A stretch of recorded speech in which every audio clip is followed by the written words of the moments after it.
नमस्कार, अनुजास मराठी किचन मध्ये आज आपण मकर संक्रांती विशेष अजिबात कडक न होणारे खुसखुशीत असे तिळाचे लाडू कसे बनवायचे याची रेसिपी पाहणार आहोत। तर चला रेसिपीला सुरुवात करूया। तर इथे आपण सर्वप्रथम अर्धा किलो तीळ घेतलेले आहे। त्यानंतर आपण इथे अर्धा किलो गूळ घेतलेला आहे। त्यानंतर आपण इथे पाऊण कप शेंगदाणे जे आपण खरपूस भाजून त्याची साल काढून आणि असे जाडसर कुटून घेतलेले आहे। त्यानंतर आपण 2 ते 3 टेबलस्पून इथे तूप वापरणार आहोत। आता इथे आपण जाड तळ्याची कढई घेतलेली आहे, जी व्यवस्थित गरम करून घ्यायची आहे आणि गॅसची फ्लेम अतिशय कमी ठेवायची आहे आणि हे तीळ आपण आता व्यवस्थित खरपूस असे भाजून घेणार आहोत। तर तीळ घेताना शक्यतो आपण इथे गावरान तीळ वापरायचे आहे। अजिबात जे पांढरे तीळ मार्केटमध्ये अवेलेबल असतात ते आपण इथे वापरणार नाही आहोत। तर आपण आता इथे असे हे तीळ व्यवस्थित असे खरपूस होईस्तोपर्यंत भाजून घ्यायचे आहे।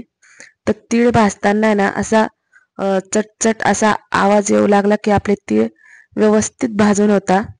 साधारण 7 ते 8 मिनिटं आपण हे तीळ व्यवस्थित असे मंद गॅसवर भाजून घेतलेले आहे। त्यानंतर आपण आता या कढईमध्ये 2 टेबलस्पून तूप घेतलेले आहे। आता त्यामध्ये आपण इथे गुळाचा पाक तयार करून घेणार आहोत। तर इथे मी अर्धा किलो गूळ घेतलेला आहे। जेवढे तीळ घेतले तेवढाच आपण इथे गुळाचा वापर करायचा आहे। तर आता आपण इथे पिवळा गूळ वापरलेला आहे। त्याऐवजी तुम्ही जो मार्केटमध्ये लाल गूळ येतो तो पण इथे वापरू शकता, काही हरकत नाही। तर आता आपण इथे गुळाचा पाक तयार करून घेणार आहोत। तर हा गूळ अतिशय पटकन मेल्ट होतो। आता अशा प्रकारे आपण व्यवस्थित हलवून घ्यायचे। त्यानंतर आपण यामध्ये साधारण 1 ते 2 टेबलस्पून पाणी ॲड करायचे, जेणेकरून गूळ पटकन वितळेल आणि त्याचा पाक तयार होईल। तर अशा प्रकारे सतत हलवत आपल्याला इथे व्यवस्थित असा गुळाचा पाक तयार करून घ्यायचा आहे। तर साधारण 7 ते 8 मिनिटात इथे आपला पाक व्यवस्थित बनून तयार होतो।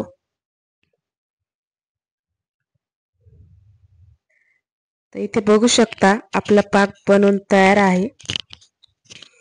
साधारण 7 ते 8 मिनिटं हा गूळ वितळायला आपल्याला इथे लागलेले आहे। अशा प्रकारे फेस तयार व्हायला लागला की आपला पाक बनून तयार होतो। तर आता आपण इथे परफेक्ट पाक कसा ओळखायचा ते बघणार आहोत। तर इथे आपण थोडंसं पाणी घेतलंय, त्यामध्ये थोडासा पाक टाकला। आता आपण हा चेक करायचा आहे। तर हा पाक पसरतोय, म्हणजे हा पाक व्यवस्थित तयार झालेला नाहीये। तर अजून आपण 1 ते 2 मिनिटं व्यवस्थित हा पाक शिजवून घेणार आहोत। तर अशा प्रकारे सतत हलवत आपल्याला इथे अजून 1 ते 2 मिनिटं हा पाक व्यवस्थित तयार करून घ्यायचा आहे। आता परत आपण हा पाक जसा आपल्याला लाडूसाठी पाहिजे तसा आपण चेक करून घेणार आहोत। तर आता इथे पाण्यात टाकल्यानंतर हा पाक आता व्यवस्थितपणे याची गोळी तयार झाली पाहिजे। अजिबात तो पाण्यात असा पसरायला नको। आता इथे बघू शकता या पाकाची अशी व्यवस्थित अशी गोळी बनून तयार होते, म्हणजे इथे आपला पाक व्यवस्थित तयार आहे आणि अशा प्रकारे हा स्ट्रेच होतो, ताणल्या जातो, म्हणजे आपला पाक इथे व्यवस्थित बनून तयार आहे। तर आपण आता या स्टेजमध्ये यामध्ये तीळ ॲड करणार आहोत।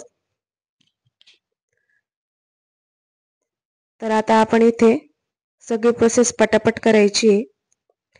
आता तीळ ॲड केल्यानंतर आपल्याला हे फक्त सगळं मिश्रण व्यवस्थित मिक्स करायचे आणि त्यानंतर आपण इथे पाऊण कप शेंगदाणे जे आपण खरपूस भाजून सोलून आणि त्याचे असं जाडसर असं आपण कुटून घेतलेले होते ते ॲड केलेले आहे। आता हे सगळं व्यवस्थितपणे आपण मिक्स करायचे। साधारण 1 ते 2 मिनिटात आपण हे सगळं व्यवस्थित असं मिक्स करून घ्यायचंय।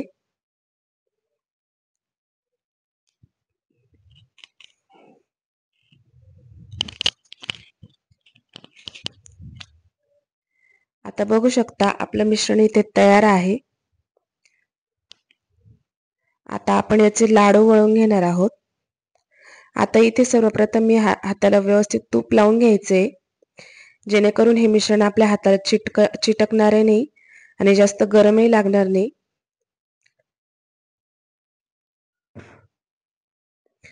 आता इथे व्यवस्थित आपण याचे लाडू वळून घेणार आहोत। तर अशा प्रकारे तुम्ही बघू शकता अतिशय व्यवस्थित असे गोल गरगरीत आपण इथे छोटे छोटे असे लाडू आपण इथे वळून घ्यायचे आहे।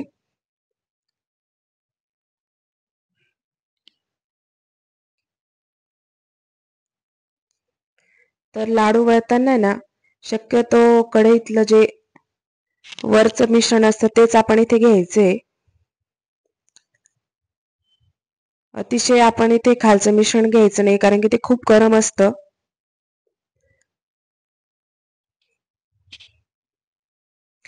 तर अशा प्रकारे आपण सगळे लाडू व्यवस्थित असे आपण तयार करून घ्यायचे। तर साधारण अर्धा किलो गूळ, अर्धा किलो तीळ अशा प्रमाणात आपले 1 किलोचे हे तिळीचे लाडू बनवून तयार होतात। बघू शकता अगदी मस्त असे खुसखुशीत आपले लाडू बनवून तयार होतात। तर आता इथे मी एवढे लाडू बनवून घेतलेले आहे आणि इथे आता हे मिश्रण थोडंसं थंड झाल्यावर खूप घट्ट झालं होतं, त्याचे लाडू बनवून तयार होत नव्हते, म्हणून मी हे मिश्रण गॅसवर ठेवून थोडंसं आता आपण हे सैल करून घेणार आहोत। तर गॅसची फ्लेम ऑन करायची आणि मंद गॅसवर परत हे मिश्रण थोडंसं गरम करून घ्यायचे, म्हणजे ते कढईपासून वेगळं होतं।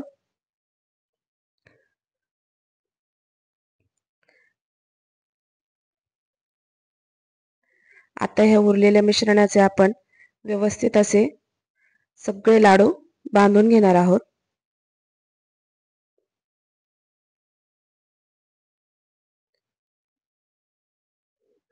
अतिशय मस्त असे खुसखुशीत असे हे लाडू तयार होतात, अजिबात कडक होत नाही।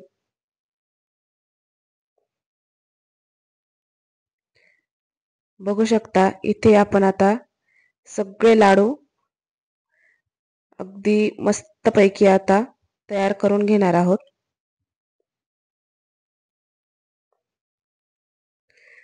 तर रेसिपी आवडली असल्यास व्हिडिओला लाईक करा, शेअर करा आणि चॅनलला सबस्क्राईब करा। धन्यवाद।